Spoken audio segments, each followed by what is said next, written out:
modernmedicinelady.com and the Empathic Woman System. And I am really excited because I'm bringing Britt Bolnick of In Arms Coaching back to talk about the new year. Because if there is one person that I know who is good at really making sure that you make the things in your life that are important to you actually happen, it is Britt. What I want for the next year is really rooted and grounded in a foundation. I'm not just pulling out like, I want to lose 20 pounds. I want to go to the gym 5 days a week. I want to manifest X amount of dollars. I'm not just pulling it out of thin air. I'm really thinking about what is it that I want and how does it figure into not just what I want in that one area. So for me, there's always what I want in my business and what I want in my personal life, but how does it fit the whole picture? And absolutely. So in order to do that, I have two magical weapons. And the first one is you and the amazing, well, you're my magical weapon in so many different ways, or tool might be a better word. Magical my tool. magical Yeah, tool. fairy godmother. I'm not sure I'm a weapon. You are I may be a wand, but I'm not a weapon. You are definitely a wand. So the readings that I've done with you now for 2 years, not 2 years in a row, because I think I missed last year, but 2 years and we did 2, and then we did another one this year. So we've done 3 in total. 3. And great. These readings I cannot recommend enough. They are they're the magical, they're the spiritual, they are the emotional foundation and grounding for my entire next year. So for those of you who don't know, Jen does these amazing readings. And my intention for this year is that we're going to talk about this in like October, November, and I'm going to book one with her in December. But what she does is she sits with you for like an hour and a half, and she lays out your entire year, month by month, with her tarot cards. And then she'll take you through each month and what the energy is, what you want to be working on, what you want to be looking out for.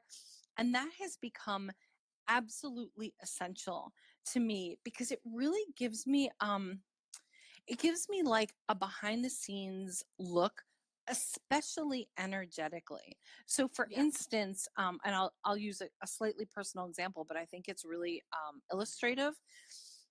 Jen told me a whole bunch of stuff about this year that is integral to my really doing some really deep inner work. And it's like, if I do the inner work, certain things are going to be possible. And if I don't do the inner work, I'm really just going to be hitting the same wall over and over again. That's really helpful for me to know.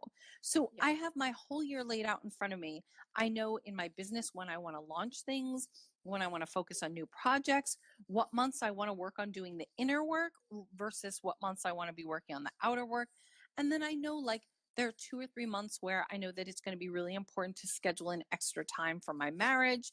There's time 2 or 3 months where I know it's going to be really important to schedule an extra time for me. So I'm kind of laying out my whole year's calendar aligned with what you told me.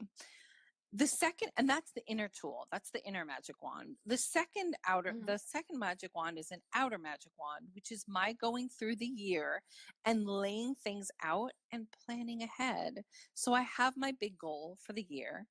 And I know what I want to be celebrating in December. And I'm basically laying out 9 or 10 major action steps leading up to that and then breaking them down each month. And that's something that I teach. Jen knows I teach all of my clients to do this. I lead them through it over and over and over again. I do it myself. It really gives you a grounding and a rootedness for what it is that you want to have happen, for what you want to be celebrating at the end of the year. Totally. Yeah, I'm nodding my head because I've worked with your system for a while now. And between having sacred structure, which really keeps me remembering what my priorities are, and then really breaking things down into bite-sized chunks and really thinking about the process, it makes it so much easier to get things accomplished than sort of having these lofty goals where it's like, I'm going to finish my book. I mean, that's all fine and good, but getting more clear about how exactly I go about doing it makes a really big difference. The I'm going to finish the book is the first step. Then the second step is, well, what does that mean? Does that mean it's to the editor? Does that mean it's published? Then the third step is, okay, what sort of guidance do I need along that path, right? That's where that reading would come in.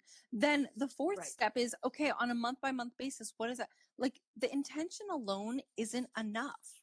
That's why No, New it's Year's not. resolutions don't work. They're generally a very unfocused, unclear intention without the brickwork, without the path laid out to it, and without the support usually. Do Go you ahead. mind if I share something about the reading that we did that was something that I recall from not this last reading, but the one before? Sure. I Go ahead. promise it won't be too incriminating. Thanks. I trust you. You can say, wait a second, Jen. I trust you. Okay. But, when we did, I remember one of the things I love about doing these readings, for one thing, is the fact that I have this amazing capacity to like look at this map with people. And it's so incredible to see, like from a hawk's eye view, the whole year and the patterns and the way that things kind of have a way of like ebbing and flowing and energy coming up. So it was like, so 1 month is going to be all about relationship, and another month is going to be all about business, and another one is going to be all about self-care. And then, and then there's the weird one where it's just like, oh, you're going to get to do your work, aren't you? But one of the things I remember that's been really interesting watching the progress with your business is that I could see in the reading that we did 2 years ago where leveraging your programs into evergreen options and creating passive income was going to be so incredibly important. Yeah. And I remember noticing that there was this dip in the period where your enrollment dropped off, where where the cards were like, oh yeah, you're gonna have. And what I remember was, I think you even got, I don't remember every single person's card, but for some reason this one stuck out at me, was I'm pretty sure you got the Queen of Pentacles, and I'm pretty sure she might have been reversed. And what I was saying was, the way you're going to get your needs met is not going to be through money. You totally said that. I remember that. It's going to be through resources that will come to you. And if you focus on money, you're going to feel very frustrated. Yep. But what I also could see was that this was the essential point at which you were looking at your entire business structure and system and reevaluating how you were running your business. And it was so powerful to be in January and look at this and say, this is what's going to happen. Yeah. And then to be in your life and to get to witness what that process was like, like come July, August, when you were living through what the cards were basically suggesting was going to be what would be up. Yeah. Now, I will also say that I don't necessarily look at cards as predicting concrete things that will happen, as much as I see cards predicting or giving us insight on the energy and the emotion and the sort of the work we've got in front of us. Yeah. So it's not like I told you you're going to meet, a tall dark cesspool and fall in, or you're going to meet a curly haired Irishman and marry him. Although that did happen, but you did say it was coming. You just didn't say what his hair looked like. I said he was coming. You did, but I didn't. I mean, I did not necessarily. I didn't go in the predictive nature of it. Yeah. And then when I met him, you said, "I think this might be it." By people, huh? And then when I met him, you said, "I think this might be it." I think I did. Yeah. And then I said, winter is long in Maine. Yes, keep them in your bed. Yeah. You did that. Very, very good. Very good. Yeah. Yeah. But what you're talking about is really important, because without the reading, I wouldn't have a bird's eye view. I would be in like on the ground being like, oh my God, this sucks. Or, oh my God, this is amazing. Well, it doesn't last.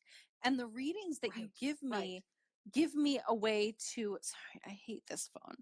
I hate doing this on the phone. So sorry about the jiggling. No worries. The readings that you give me a way to take a bird's eye view and say, oh, okay, wow, I'm really in the thick of it. And yet I know that if I do this work, there's something better on the other side. Like, this is finite. Or, whatever it is, they give me a bird's eye view so that I'm not feeling like I'm always stuck on the ground slogging through it. And that's really important.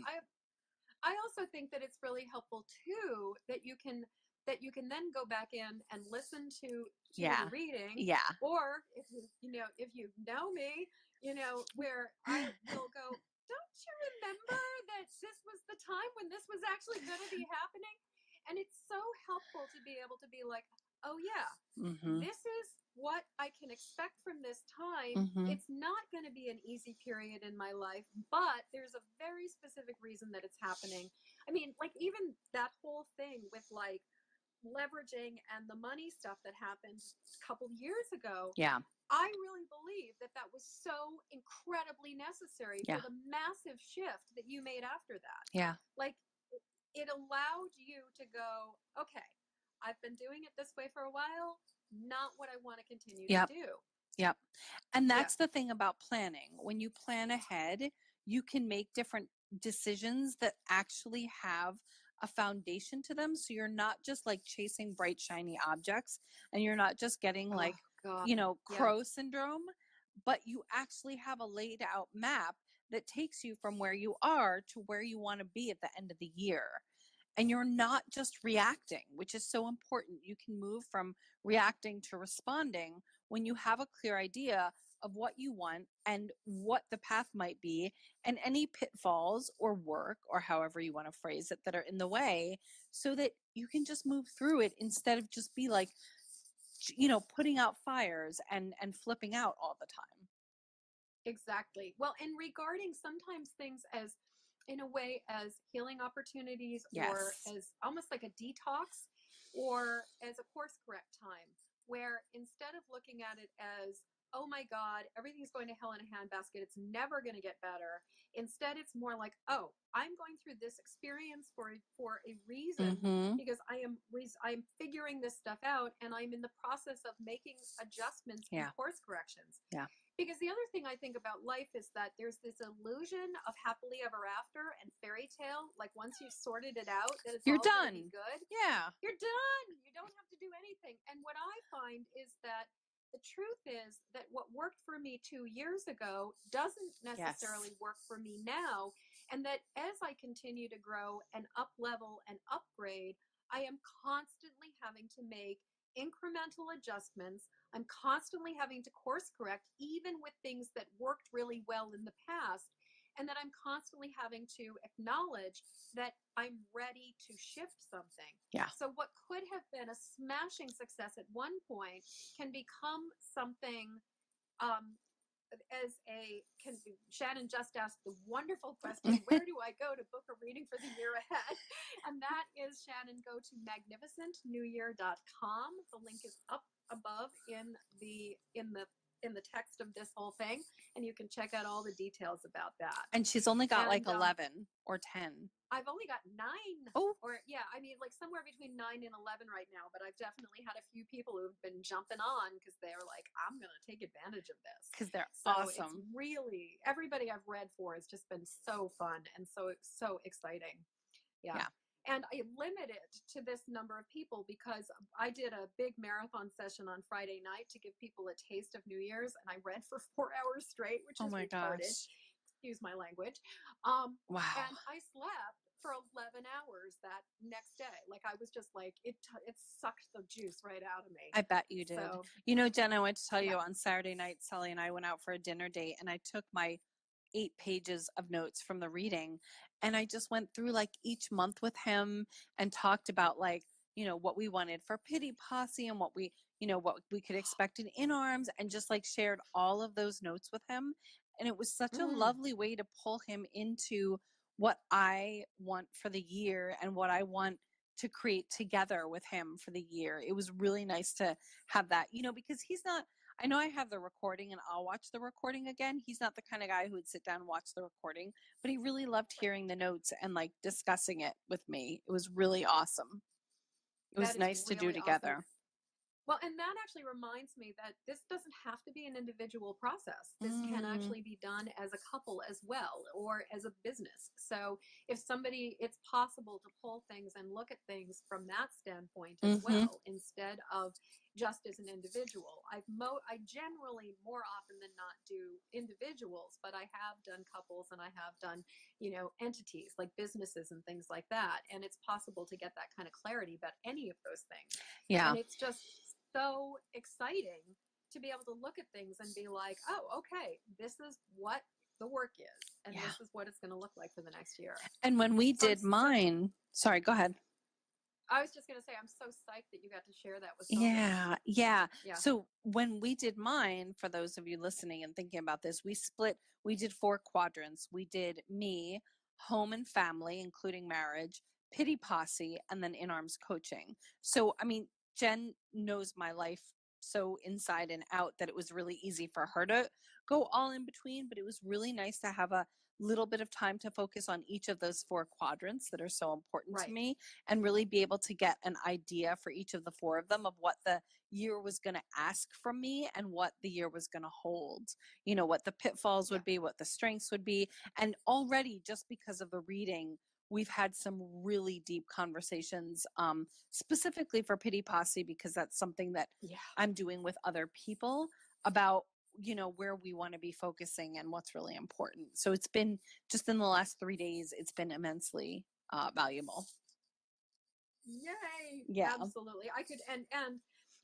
One of the things that's so fascinating is I approach it, the 2 ways I tend to approach this is that I either, if somebody's not really clear about the different quadrants of their life, then we just go self, challenge, and sort of best thing to be aware of. So you're looking at your sort of self picture. Yeah, that's good. Or if somebody, on the other hand, is like, nope, I got these 4 major priorities in my life, then we'll look at what those priorities are. And it really is independent. It depends on who I'm reading for as to whether or not it makes sense to divide it up into those pieces, or to look at sort of the personal and then look at the whole year.